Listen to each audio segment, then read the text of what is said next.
Hello everyone, so I was requested to do the Goth Tag in my last video, so I thought I'd do it. Here we go, here's the Goth Tag and I hope you enjoy. So question number 1 is, how long have you been goth? And it's been since I was about 12 or 13, so about 4-5 years ago. Basically I kind of liked music. Including 12 if it's just the music side of things, because I liked Voltaire, and then I, through Voltaire, just saw like unsuggested videos, Marilyn Manson videos, and then I saw lots of people saying, oh my god, he's not goth, and I wondered what this was all about, and I think by that point I'd kind of, through Voltaire as well, because he's kind of like associated with goth with the goth subculture. A lot of people on his videos, I guess, talk about goth all the time, and I kind of wondered what it was all about, so I just kind of, looked up what actual goth bands were, people saying, Seeds and Bunchies and The Cure and stuff. But anyway, I started listening to music when I was about 12 and 13, that kind of age, but then I didn't really start dressing goth until I was about 14, because although I'd kind of dress goth like in my room, but I wouldn't go out. Like, I'd put on makeup and stuff, but I wouldn't actually go out wearing it, which is a bit weird, but whatever. But yeah, about 12-13 is when I first found goth. Number 2 is, how were you introduced to goth? And I think I kind of just covered that in my last question. But yeah, basically what it was I just stumbled across Voltaire, and then for some reason I just loved Voltaire, and I think it was probably the comedy side of it, because I really like comedy, like kind of funny music, like at that age at least. I'm not too keen right now, but like at that age I was really into Weird Al and things like that, and I found Voltaire and I was like, hi, he's kind of funny, kind of quirky, and then I just kind of, through Voltaire, like the song If I Only Was a Goth, mentions things like Peter Murphy and The Cure, and I was wondering what all this stuff was. And then of course Marilyn Manson, who isn't goth, but he kind of introduced me to that kind of stuff. So yeah, that's how I was introduced to goth. At the same time was my stepdad coming into my life, and he also, he was a punk, so he kind of knew about goth, like Seeds and Bunchies and The Cure and stuff like that. So also that kind of thing as well. He introduced me to a lot of bands as well, and like Jesus and Mary Chain, things like that. So that is also part of how I was introduced to goth. Number 3 is, what gothic subgenre would you put yourself in? I would put myself in trad goth, although it did take me quite a while to figure out what subgenre I belonged to. At first I kind of thought, I didn't really know there was kind of like subgenres, I think. So I kind of just put myself as like, just I don't know, I wore leather jackets, and I was kind of like more biker, I don't know what it was, but like Alice Cooper-y kind of, like I also liked Alice Cooper for a little while, and I kind of put myself in that kind of category, and then I kind of thought, no, I'm more romantic Victorian goth, and I bought a corset, but then I kind of realised I'm not that into that kind of style. Like I still like all of the music that I liked. I was just like, oh, I really want to look like whatever Susie and Patricia and things like that. And then I had a little kind of dabbling in Lolita fashion, because I got into kind of Japanese fashions and things like that. It always came back to trad goth and punk, so that's where I put myself. Number 4, what do you believe to be the basis of the gothic subculture? I think this is kind of a fact rather than like an opinion, but I personally believe it to be the music, obviously, but along with the music also, like films like the original Dracula and the Hammer horror films. I think they all contributed to what goth is today. Bela Lugosi's Dead is a big example of it. Obviously without the original Dracula you probably wouldn't have that song, and so I think that's a part of the basis, but yeah, mainly music. Number 5 is, what do you dislike about being goth? I don't actually dislike that much about it, but it's mainly to do with other people's problem with it. You know, I don't like the misconceptions that come with it, so, you know, people think you like metal, which is completely a different thing. You know, people saying that you're emo instead of goth, which is just drives me insane. And there's also kind of assumptions that are made about you looking a certain way, and then there's also, like, you know, kind of judgment as well. But if you can kind of deal with that, then I think you can kind of deal with being goth, and it's not really that big of a deal. You just have to learn to not give a crap about what other people think about you. So the next question is, what do your parents think of it? My parents, my dad is a bit weird with it, probably because I don't see him that much, and he's seen me kind of gone from being completely not goth to being completely goth, which is a bit of a leap. Like, normally you'd kind of, because he lives overseas, normally so you'd have like a transition, but he hasn't really seen that, so he doesn't really know what it's about, I guess, but he knows all the bands that I like because he liked them when he was younger, but he asks questions like, why do you do this? Why do you do this with your eyes and things like that? You know, like, what's with all the makeup and things? And it's really irritating. But my mother is my mum is not that much better. But because I see her more often, I guess she's kind of grown more used to it. But she'll always make comments when I come downstairs or when I see her, like, my god, it's a witch or whatever. You know, oh well. She doesn't have that much problem with it. She's highly critical of it, but it's not that bad.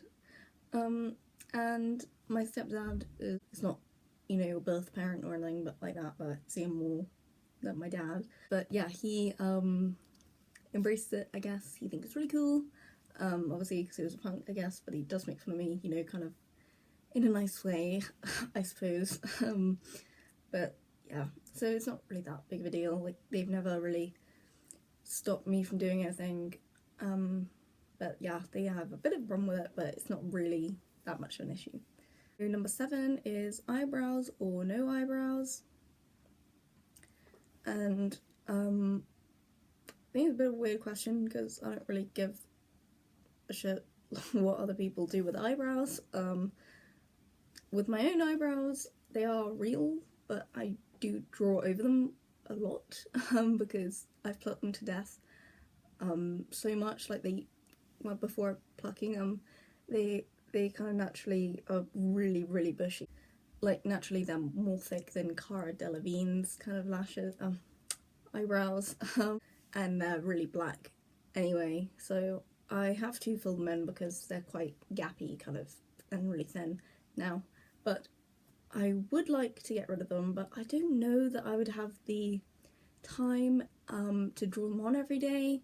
It would be really cool because I've always hated my eyebrows to just shave them off, but I just don't think that I could do it. So I like to have a kind of basic shape there anyway.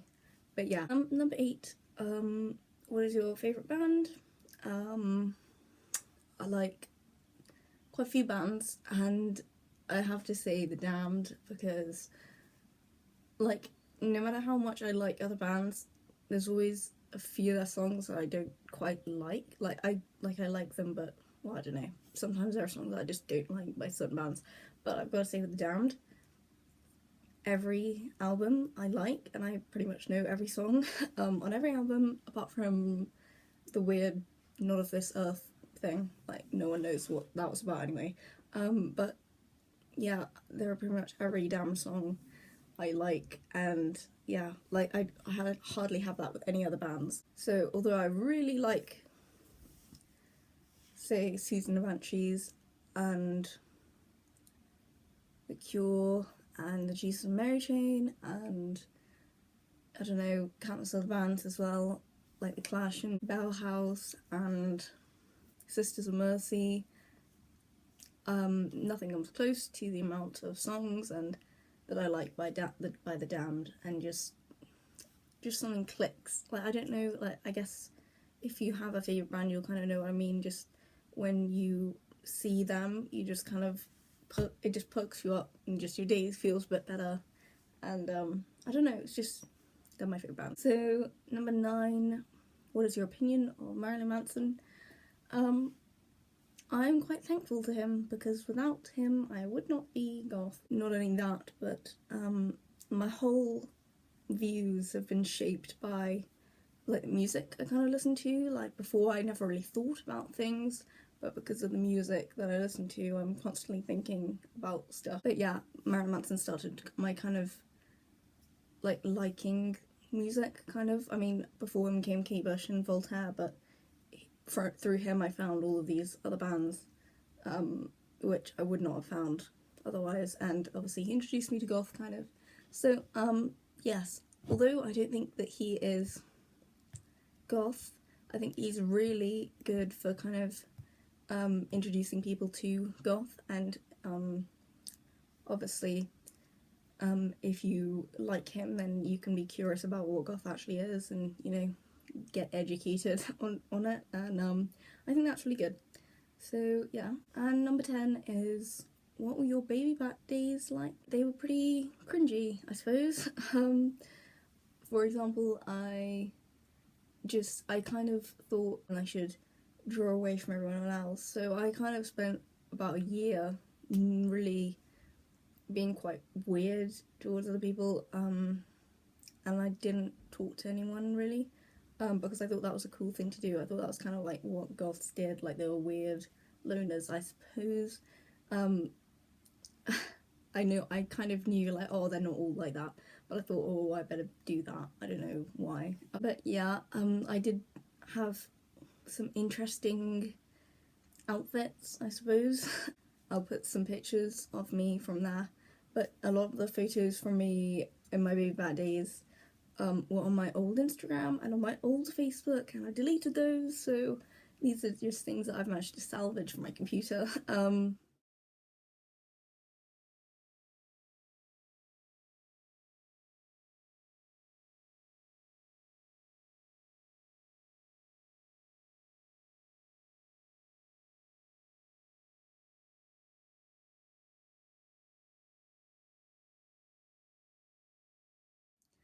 But yeah, it was a lot of Marilyn Manson, and funnily enough, it was when I first started to realise that I really liked the 80s in general.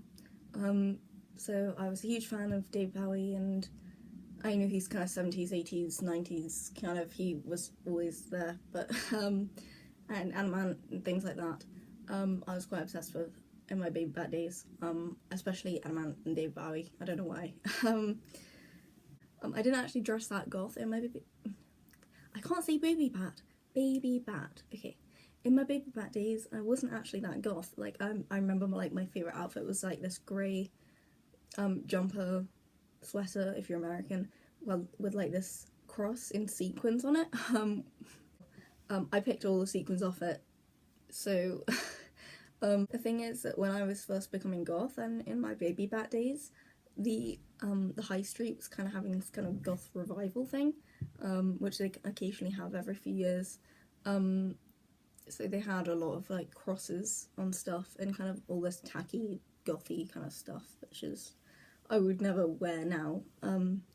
So I had all of this dodgy kind of clothing, which I thought was really great. No offense if you like that kind of clothes, it's really not my style, but I'm not talking about tasteful. Like, I think high street clothing can be tasteful, but this stuff was really tacky and really not great at all.